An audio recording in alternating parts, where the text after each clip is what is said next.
हरे कृष्णा।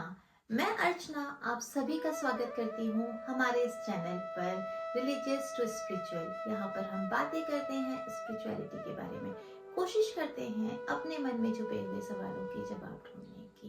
आइए शुरू करते हैं भगवत गीता के अध्याय 1 के श्लोक 25 और 26 से।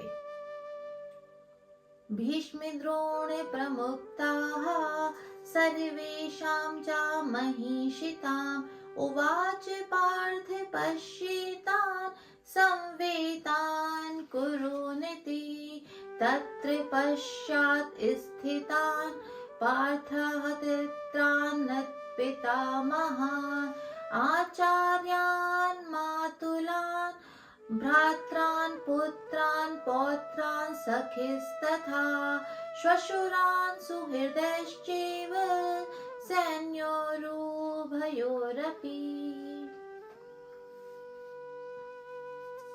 आइए इन श्लोकों का सरल शब्दों में अर्थ समझते हैं। यहाँ पर अर्जुन ने सब श्री कृष्ण को रथ को दोनों सेनाओं के बीच ले जाने के लिए कहा। तब श्री कृष्ण ने दोनों सेनाओं के बीच में ले जाकर रथ खड़ा किया और अर्जुन से कहा, हे पार्थ, देखो इन कुरुओं को। यहाँ पर श्री कृष्ण ने कुरु शब्द का प्रयोग किया। कौरव और पांडव दोनों ही कुरुओं के वंशज हैं। वे अर्जुन के अंदर बंधुत्व की भावना जगाना चाहते हैं ताकि अर्जुन का मोह बढ़े और भविष्य में जाके वो उसे भगवत गीता का ज्ञान दे सके जो कलयुग में जाके मानव का कल्याण करे। यहाँ पर श्री कृष्ण ने अर्जुन के लिए पार्थ शब्द का प्रयोग किया। पार्थ का अर्थ होता है पृथा का पुत्र। पृथा जो कुंती का दूसरा नाम है। कुंती श्री कृष्ण के पिता की बहन है। यहाँ पर श्री कृष्ण ने जब अर्जुन के कहने पर रथ को दोनों सेनाओं के बीच में खड़ा किया, तब उन्होंने कहा कि इन कुरुओं को देखो। जब अर्जुन ने सामने खड़े हुए पिता रूपी भूरिश्रवा को देखा, भीष्म पितामह सोमदत्त को देखा, भाई रूपी दुर्योधन को देखा, द्रोणाचार्य कृपाचार्य को देखा, अपने पुत्र के समान लक्ष्मण को देखा, तो उनका मन प्रेम और करुणा से भर गया। यहाँ पर वो ये भूल गए कि ये सभी उनके प्रतिद्वंदी हैं। यहाँ पर वो ये भूल गए कि वो युद्ध जस्टिस और न्याय के लिए लड़ने आए हैं।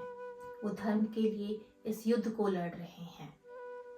जब भी कोई व्यक्ति अपने परिवार को अपने सामने खड़ा देखता है तो प्रेम, मोह और माया की वजह से वो अपने कर्तव्यों को भूल जाता है। वही यहाँ पर अर्जुन के साथ भी हो रहा है। अर्जुन ने जब अपने सगे संबंधियों को अपने सामने खड़ा देखा तो उसका मन मोह से इतना भर गया कि उसे समझ ही नहीं आ रहा था कि वो इनसे युद्ध कैसे करे।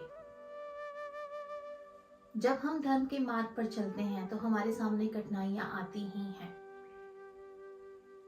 ये श्लोक हमें सिखाता है जिस तरह अर्जुन अपने करीबियों को देखकर मोहवश होकर अपनी भावनाओं में बह जाते हैं और अपने निर्णय लेने की क्षमता को खो बैठते हैं, उसी तरीके से हम भी जब भी अपने जिंदगी के अहम फैसले लें, क्रिटिकल डिसीजंस लें, तो हम मोह में ना बहें। हम अपनी भावनाओं को अपने कंट्रोल में रखें, सही डिसीजन लें, जो डिसीजन धर्म अनुसार हों उन्हीं को लें। हरे कृष्णा।